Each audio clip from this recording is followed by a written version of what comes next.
Hey everyone, Tanu Malik this side. Welcome back to English class. जैसे कि आपके बोर्ड के एग्जाम्स आने वाले हैं तो आज से हम स्टार्ट कर रहे हैं एग्जाम सीरीज।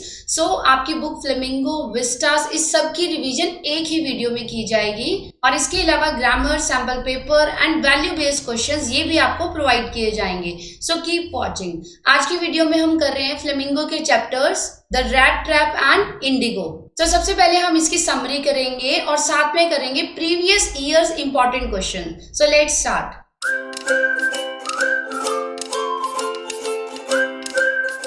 सबसे पहले करते हैं हम रैट ट्रैप का theme.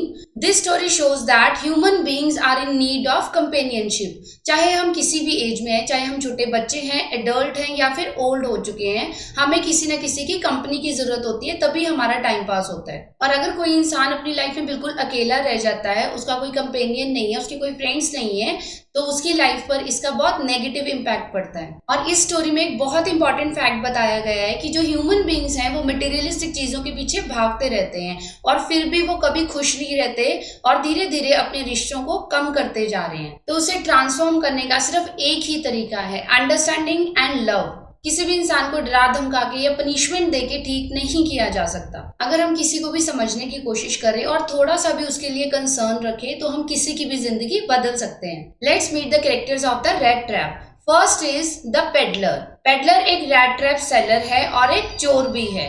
Second is crofter.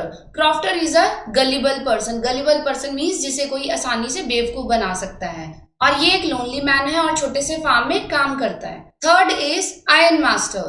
Iron master जो कि आयरन मैन्युफैक्चरर है और एक बहुत ही स्टर्न टास्क मास्टर है, मीन्स जो औरों से बहुत सख्ती से काम करवाता है। And last is एडला। एडला iron master की डॉटर है।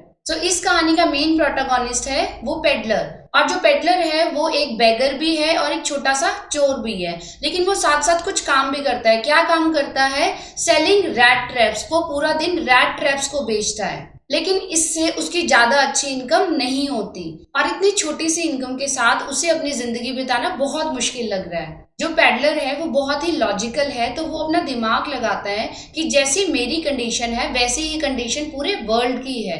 कैसे? वो रियलाइज करता है कि ये जो पूरा वर्ल्ड है ये एक रैट ट्रैप है। पेडलर को लगता है कि हमें हमारी जिंदगी में बहुत सारी टेम्पटेशंस मिलती हैं। बेट्स, बेट्स का मतलब है टेम्पटेशंस, मीन्स ऐसी चीज जिसकी तरफ हम अट्रैक्ट हो जाते हैं और लोग इस मटेरियलिस्टिक लाइफ में फंसने के बाद कभी भी इससे बाहर नहीं आ पाते। और इस स्टोरी में हमें बताया गया है कि ये जो पेडलर है इसको अलग अलग तरह के बेट्स मिलते हैं, मीन्स उसको टेम्पटेशंस मिलती हैं और इनकी तरफ आकर्षित होने के बाद वो बार बार फंस जाता है। सबसे पहले वो मिलता है एक क्रॉफ्टर को। क्रॉफ्टर जो कि एक छोटे से फार्म में काम करता है। जब पेडलर उसका दरवाजा खटखटाता है तो क्रॉफ्टर उसका बहुत वार्म वेलकम करता है, उसके साथ बहुत अच्छा व्यवहार करता है और अपनी सारी बातें उसको बता देता है। लेकिन क्रॉफ्टर सिर्फ एक गलती कर देता है, वो अपने घर में रखे 30 क्रोनर के बारे में भी पेडलर को बता देता है और यहीं पर पेडलर अपनी ऑनेस्टी खो देता है और वो उन्हें चुरा लेता है। यहाँ पे जो वर्ड आया है क्रोनो, ये स्वीडन की करेंसी है। अब क्रॉफ्टर के पैसे चुराने के बाद पेडलर जगह ढूंढ रहा है ताकि वो जाके कहीं छिप सके और कोई भी उसे पकड़े ना। अब पेडलर जाता है रेंजो आयरन वर्क्स में छिपने के लिए, क्योंकि उसने वहां से पैसे चुराए हैं और अब वो छिपने की जगह ढूंढ रहा है। जब पेडलर रेंजो आयरन वर्क्स में आकर छिप गया था तो वहां का जो मालिक है आयरन मास्टर, वो उसे अपने घर बुलाता है ताकि वो उसकी सेवा कर सके। क्यों? क्योंकि आयरन मास्टर को लगता है वो उसका एक पुराना फ्रेंड है। लेकिन जो पेडलर है वो बहुत ही डरा हुआ था, तो वो स्टार्टिंग से ही मना करता रहा ऑनर के घर जाने के लिए, क्योंकि उसे लगता था कि मैं कहीं पकड़ा ना जाऊं। लेकिन आयरन मास्टर अपनी बेटी एडला को कहता है कि तुम जाओ और पेडलर को इनवाइट करो। आयरन मास्टर अभी तक पेडलर को पहचान ही नहीं पाया था। अब फाइनली एडला जा रही है पेडलर को बुलाने के लिए और वो उसे बहुत अच्छी चीजें ऑफर करेगी ताकि वो उनके घर आ सके। एडला ऑफर करती है comfortable living, wonderful food and peaceful Christmas. अब एडला अपनी पूरी कोशिश करती है कि वो पेडलर को घर ला सके, लेकिन फाइनली जो एडला है उसको पता चल जाता है कि इसका सच कुछ और है, क्योंकि पेडलर बहुत अलग तरह से बिहेव कर रहा था और एडला को पता चल जाता है कि या तो ये कोई चोर है या फिर ये यहाँ किसी वजह से छिपा हुआ है। Now third is about the transformation of the peddler. एडला को किसी तरह उसका सच पता चल जाता है, पर फिर भी वो उसके साथ बुरे से व्यवहार नहीं करती, वो फिर भी उसके साथ अच्छे से ही पेश आती है। पेडलर को ये बात बहुत अच्छी लगी कि मेरी सच्चाई जानने के बाद भी एडला ने मेरे साथ बुरा व्यवहार नहीं किया, और यहीं से उसके लाइफ में एक टर्निंग पॉइंट आ जाता है। सो पेडलर डिसाइड करता है कि मैं वोट ऑफ थैंक्स के लिए एडला को वो सारी मनी रिटर्न कर दूंगा जो उसने क्रॉफ्टर की मनी चुराई हुई थी। और इस तरह से जो पेडलर है, जो वो मटेरियलिस्टिक रैट ट्रैप में फंसा हुआ था, वो बाहर आ जाता है। और अब जो पेडलर है वो एक नोबल मैन बन गया है। क्यों? क्योंकि उसने अब अपने आप को फिर से चेंज कर लिया है। और लास्ट में वो पेडलर अपने आप को कैप्टन वॉन स्टेले की उपाधि देता है।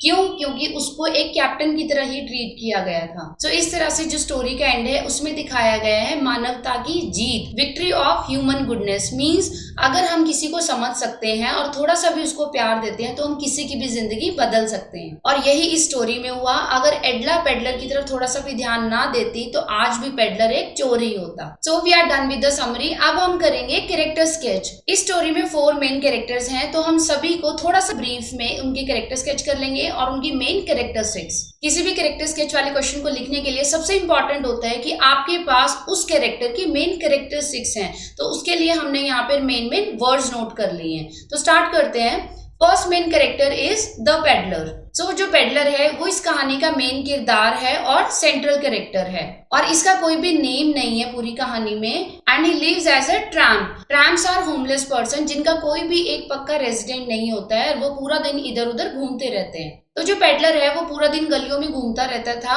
और वायर से बने हुए रैट ट्रैप्स को बेचता था। लेकिन रैट ट्रैप्स को बेचने से भी उसकी अच्छी इनकम नहीं होती थी, तो वो कभी कभी भीख भी मांग लेता था और वो एक छोटा सा चोर भी था। So these are the characteristics of peddler, जो कि आप क्वेश्चन लिखते टाइम इन वर्ड्स को यूज करोगे क्वेश्चन में। So first is vagabond. Vagabond क्या होता है? एक होमलेस पर्सन जो कि जॉब की सर्च में या फिर अपनी जीविका कमाने के लिए इधर उधर घूमता है। सेकेंड इज वो एक थीफ था, बेगर था। विटी मीन्स उसे बहुत अच्छे से बातें करनी आती थी। अ गुड फिलोसफर, जो कि लाइफ की फिलोसफी को भी समझ सकता था।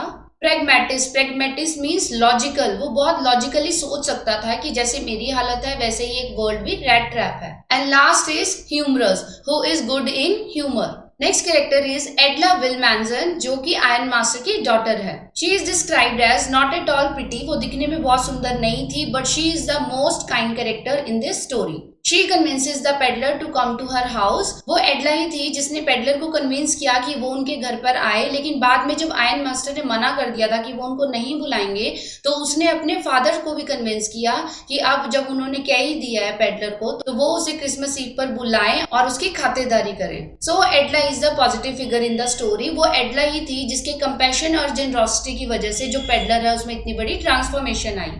सो characteristics of एडला। एडला is kind, compassionate. Compassionate का मतलब क्या होता है? जो दूसरों के दुख को समझ सके, उनके लिए कंसर्न रखे। शी इज फ्रेंडली, उसका नेचर बहुत अच्छा है। She is charming.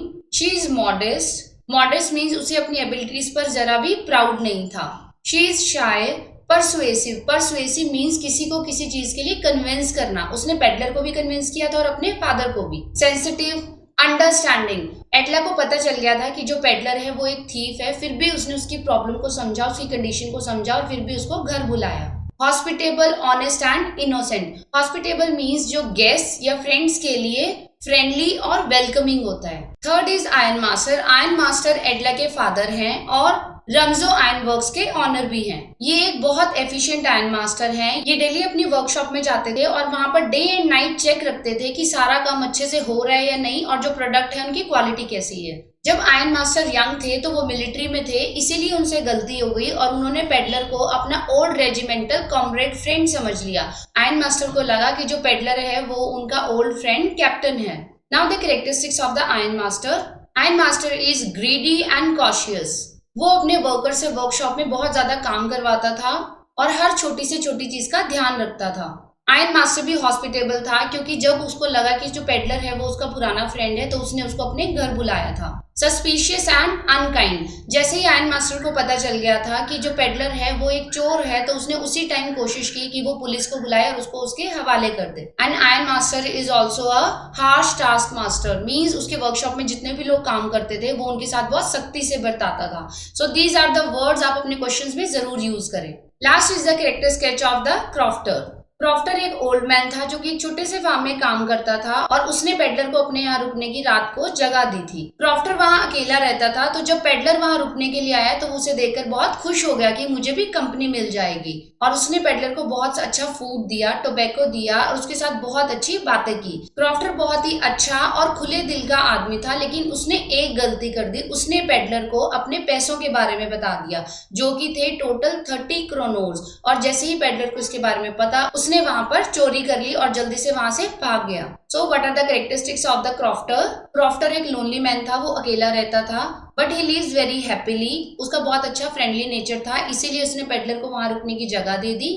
He is gullible, ये इसकी इंपॉर्टेंट कैरेक्टरिस्टिक है। गलीबल मीन्स जिसे कोई इजीली बेवकूफ बना सकता है। उसने अपनी सारी बातें पेडलर को बता दी, इसीलिए पेडलर उसे बेवकूफ बनाकर वहां से भाग गया। जेनरस, वो बहुत खुले दिल का था, उसने पेडलर को अपने यहाँ रुकने की भी जगह दी और खाने के लिए भी बहुत कुछ दिया। हॉस्पिटेबल, जब पेडलर वहां रुकने के लिए आया तो उसने उसकी बहुत अच्छी खातिरदारी की। So next we will do important question answers जो कि पहले बोर्ड के एग्जाम्स में आए हुए हैं। सो क्वेश्चन नंबर 1, पेडलर को ये आइडिया कहाँ से मिला था कि जो पूरा वर्ल्ड है वो एक रैट ट्रैप है? पेडलर एक होमलेस पर्सन था जो कि पूरा दिन रैट ट्रैप्स को बेचता था। एक दिन वो अपने रैट ट्रैप्स के बारे में सोच रहा था, उस टाइम उसने एक लॉजिकल आइडिया लगाया कि जो पूरा वर्ल्ड है वो एक रैट ट्रैप है। पेडलर अपने रैट ट्रैप को देखता है और वो देखता है कि ये जो रैट ट्रैप है इसमें इस हुक में हम कोई खाने की अच्छी सी चीज लगाते हैं जैसे कि चीज या ब्रेड, और जो माउस है वो धीरे धीरे इसकी तरफ अट्रैक्ट होते हुए आता है, इसको पकड़ता है और ये रैट ट्रैप बंद हो जाता है। सेम इसी तरह से ह्यूमन बीइंग्स की लाइफ में भी बहुत सारी मटेरियलिस्टिक चीजें उनको अट्रैक्ट करती हैं और इसी तरह से वो वर्ल्डली रैट ट्रैप में फंस जाते हैं।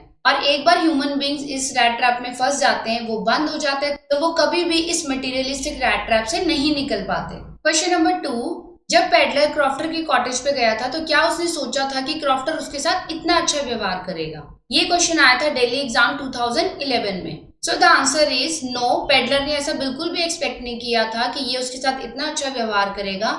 क्यों? क्योंकि पेडलर पहले भी कई लोगों के घर गया है, लेकिन सबने उसके साथ बुरा व्यवहार किया और उसे वहां से भगा दिया। जब पेडलर ने क्रॉफ्टर के घर का दरवाजा खटखटाया तो वो ये देखकर हैरान हो गया कि उसने उसका वेलकम भी किया और उसे खाने के लिए बहुत अच्छा खाना भी दिया। Question number 3, Why was the crofter so talkative and friendly with the peddler?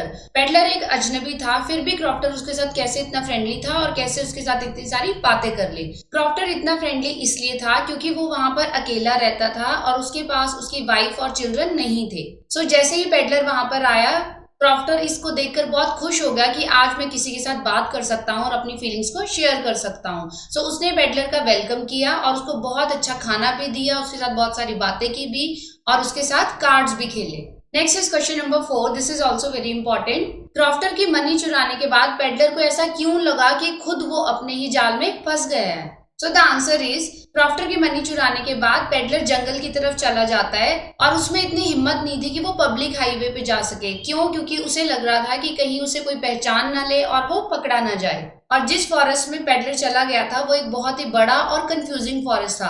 जैसे जैसे पेडलर चलता जा रहा था वो बार बार घूमकर फिर उसी रास्ते पर आ जाता था और इस तरह से पेडलर अपना रास्ता खो चुका था। सून पेडलर रियलाइज करता है कि ये जो फॉरेस्ट है ये एक बिग रैट ट्रैप है जिसमें अब वो फंस गया है और उसे इस बात का भी एहसास होता है कि ये जो 30 क्रोनोर उसने चुराए हैं ये एक बेट था, मींस ये एक टेम्पटेशन थी और वो उसकी तरफ अट्रैक्ट हो गया और इस तरह से वो इस जाल में फंस गया, वो खुद ही मूर्ख बन गया। All the questions we are doing are of 2 marks, that is why they are quite short. Question number 5, ironmaster ने पेडलर से बहुत अच्छे से बात क्यों की और उसने उसे अपने घर क्यों इन्वाइट किया?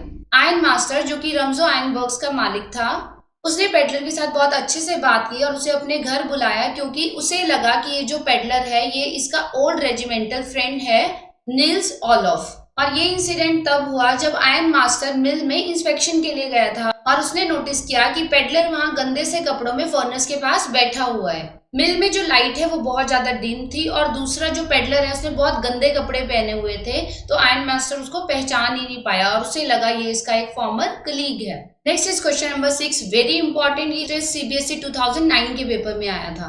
पेडलर ने आयरन मास्टर का इन्विटेशन मना क्यों कर दिया था? पेडलर ने आयरन मास्टर का इन्विटेशन इसलिए मना कर दिया था क्योंकि उसके पास वो पैसे थे जो उसने क्रॉफ्टर के चुराए हुए थे और उसे ये डर लग रहा था कि कहीं कोई उसे पहचान ना ले और कोई उसे पुलिस को हैंड ओवर ना कर दे। और जो आयरन मास्टर था वो उसे दिखने में भी बहुत रूड लग रहा था, तो उसे देखकर वो बहुत डर गया था, इसलिए वो उसके घर नहीं जाना चाहता था। Next is question number 7। This is also very important. ऐसा क्या था कि पेडलर ने आयरन मास्टर का इन्विटेशन एक्सेप्ट नहीं किया, लेकिन उसकी डॉटर एडला का इन्विटेशन एक्सेप्ट कर लिया? सो the answer is, iron master ने पेडलर को गलती से अपना एक पुराना फ्रेंड समझ लिया था, सो उसने उसको अपने घर पर इनवाइट किया था। लेकिन जो पेडलर है वो बहुत डरा हुआ था, तो उसने उस इनविटेशन के लिए मना कर दिया। फिर आयरन मास्टर ने अपनी डॉटर एडला को भेजा ताकि वो पेडलर को कन्विंस कर सके। एडला इज वेरी काइंड। उसने पेडलर को उसके गंदे कपड़ों के लिए हेट नहीं किया और उसने पेडलर को पूरी तरह से समझने की कोशिश करी, और यही चीजें पेडलर को बहुत अच्छी लग रही थी। और उसने पेडलर को बहुत पोलाइटली रिक्वेस्ट किया कि वो उनके यहाँ आके रुके और उनके साथ ही क्रिसमस सेलिब्रेट करे। एडला का इनवाइट करने का तरीका इतना फ्रेंडली था कि पेडलर ने इस इनविटेशन को एक्सेप्ट कर लिया और वो इसको मना ही नहीं कर पाया। Question number 8। एडला को जब सच पता चल गया था कि पेडलर एक थीफ है, उसके बाद भी उसने उसके साथ बहुत अच्छा व्यवहार क्यों किया? और अनदर ऑप्शन इज, एडला ने अपने फादर को कैसे मनाया कि उन्हें उस वेगाबॉन्ड को वापस नहीं भेजना चाहिए? एडला को पेडलर का सच पता चल गया था, लेकिन उसके बाद भी उसने उसके साथ अच्छा व्यवहार किया क्योंकि उस दिन क्रिसमस का त्योहार था और एडला उस क्रिसमस स्पिरिट को बरकरार रखना चाहती थी। और एडला चाहती थी कि जो पेडलर इतने दिनों से सोया नहीं है, उसको कोई आराम नहीं मिला, वो उसको प्रॉपर पीस और कंफर्ट प्रोवाइड कर सके। और इस बात को उसने अपने फादर के आगे भी जस्टिफाइड किया। एडला ने कहा, हमने ही पेडलर को खुद इनवाइट किया था और आज क्रिसमस का दिन है, तो हमें इस ट्रैम्प को बिना हॉस्पिटैलिटी के वापस नहीं भेजना चाहिए। Now this is the last question of the rat trap. Why did the peddler sign himself as Captain von Stahle? Peddler ने अपने sign as Captain von Stahle के क्यों किए थे? पेडलर ने कैप्टन वॉन स्टेले के साइन इसलिए किए थे क्योंकि जब उसे आयरन मास्टर के घर बुलाया गया तो उसे एक रियल कैप्टन की तरह ही ट्रीट किया गया, जबकि उन्हें उसका रियल सच पता चल चुका था। सो पेडलर ने डिसाइड किया कि वो एडला को उसकी काइंडनेस के लिए वापस कुछ देगा, जैसे कि एक रियल कैप्टन देता। और ये एक इंडिकेशन था कि जो पेडलर है उसे जो भी वो डिग्निटी मिली, जो रिस्पेक्ट मिली आयरन मास्टर के घर में, वो उसको रिटेन करके रखना चाहता था। And this was the biggest transformation of the peddler. Next is chapter 2 indigo, which is written by Louis Fischer. सबसे पहले करेंगे इसका theme. So the theme is कि अगर हमारा लीडर बहुत इफेक्टिव है तो वो किसी भी प्रॉब्लम को सॉल्व कर सकता है। और इस चैप्टर में बताया गया है लीडरशिप ऑफ महात्मा गांधी, जिन्होंने बहुत सारे ऑप्रेस्ड पीजेंट्स को जस्टिस दिलाया। चंपारण बिहार में है और ब्रिटिश कॉलोनियल पीरियड में वहां की जो पीजेंट्स थे वो उनके साथ शेयर क्रॉपर्स थे, मींस उनके साथ वो अपनी क्रॉप शेयर करते थे। ब्रिटिशर्स और पीजेंट्स के बीच में एक ओल्ड एग्रीमेंट हुआ था जिसके अकॉर्डिंग जो किसान थे उन्हें अपनी जमीन पर 15% इंडिगो उगानी पड़ती थी और उस इंडिगो को वो अपने लैंडलॉर्ड्स को एज ए रेंट दे देते थे। लेकिन 1917 में एक ऐसी न्यूज आई कि जर्मनी ने सिंथेटिक इंडिगो बना ली है। सो जो ब्रिटिश प्लांटर्स थे उन्होंने ये डिसाइड किया कि जो इंडिगो हमने इंडियन फार्मर्स को उगाने के लिए बोला है अब वो हम नहीं लेंगे। क्यों? क्योंकि जर्मनी से उन्हें बहुत सस्ते रेट पर मिल रही थी। और ब्रिटिशर्स ने बहुत ही चालाकी से पीजेंट्स को बेवकूफ बनाते हुए उनको ये कहा कि अगर तुम इस 15% वाले एग्रीमेंट से फ्री होना चाहते हो तो उन्हें और कंपनसेशन देना पड़ेगा। और कुछ किसान जो कि पढ़े लिखे नहीं थे उन्होंने इस बात को मान लिया, जबकि इसमें ब्रिटिशर्स का तो बहुत फायदा था लेकिन किसानों को बहुत बड़ा नुकसान था। एक तो वो उन्हें कंपनसेशन दे रहे हैं और दूसरी चीज इंडिगो का वहां पर अब कोई यूज नहीं था और उन्होंने जिस 15% लैंड पर कल्टीवेशन की थी वो भी उनकी खराब गई। लेकिन कुछ किसान जो समझदार थे उन्होंने इसके लिए मना कर दिया और उन्होंने लॉयर्स को एंगेज किया और इस चीज पर केस कर दिया। एक बहुत ही इंपॉर्टेंट शेयर क्रॉपर था राजकुमार शुक्ला, जिसकी रिक्वेस्ट पर गांधी जी बिहार गए, चंपारण। गांधी जी ने चंपारण में पुअर पीजेंट्स के लिए 1 साल की लड़ाई लड़ी और उन्हें वहां पर जस्टिस दिलवाया। और इस तरह से किसानों में अब वो साहस आ गया कि वो अपने राइट्स के लिए अब लड़ सकते थे। उन्हें जस्टिस दिलवाने के साथ साथ गांधी जी ने सोशल लेवल पर भी काम किया। चंपारण बिहार में किसानों की हालत बहुत ही पुअर थी, तो उन्होंने उनके लिए एजुकेशन, हेल्थ और हाइजीन के लिए भी बहुत काम किया और इस तरह से गांधी जी स्वतंत्रता संग्राम की तरफ बढ़ते गए। Now we will do some character sketch. The first main character is Rajkumar Shukla. Rajkumar Shukla भी एक पुअर शेयर क्रॉपर था जो कि ब्रिटिश लैंडलॉर्ड्स के अंडर बहुत ही ऑप्रेस था। ये बिल्कुल भी पढ़े लिखे नहीं थे, लेकिन फिर भी इन्होंने ठान लिया था कि ये इनजस्टिस के खिलाफ लड़ाई लड़ेंगे। तो राजकुमार शुक्ला गांधी जी से मिलने गए ताकि वो चंपारण मूवमेंट में उनकी हेल्प कर सके, और राजकुमार शुक्ला की वजह से ही गांधी जी बिहार चंपारण तक पहुंचे थे, और यही चंपारण मूवमेंट इंडियन इंडिपेंडेंस के लिए एक टर्निंग पॉइंट था। Next character is Charles Freer Andrews. He was an English pacifist. Pacifist वो होता है जो किसी भी तरह के लड़ाई झगड़े के फेवर में नहीं होता। He became a devoted follower of Gandhi. ये गांधी जी का बहुत ही डिवोटेड फॉलोअर बन गया था, क्योंकि गांधी जी भी अहिंसा को मानते थे। वो फिजी आइलैंड की टूर पे जाने से पहले गांधी जी से स्पेशली मिलने आया था, और वो उनकी इंडिपेंडेंस में मदद करना चाहता था। और गांधी जी के जो लॉयर फ्रेंड्स थे, उन्होंने भी एंड्रयूज को इंसिस्ट किया कि वो यही इंडिया में रुके और इस बैटल में उनकी हेल्प करे। लेकिन गांधी जी ने इस बात को स्ट्रांगली अपोज किया था। क्यों? क्योंकि एक तो वो इंग्लिश मैन था, और दूसरा गांधी जी इंडिपेंडेंस में किसी भी इंग्लिशमैन की हेल्प नहीं लेना चाहते थे। वो इस बैटल को अपने बलबूते पर जीतना चाहते थे। Next is about Mahatma Gandhi. इनका पूरा नाम था मोहनदास करमचंद गांधी, और इनको फादर ऑफ नेशन के नाम से भी जाना जाता है।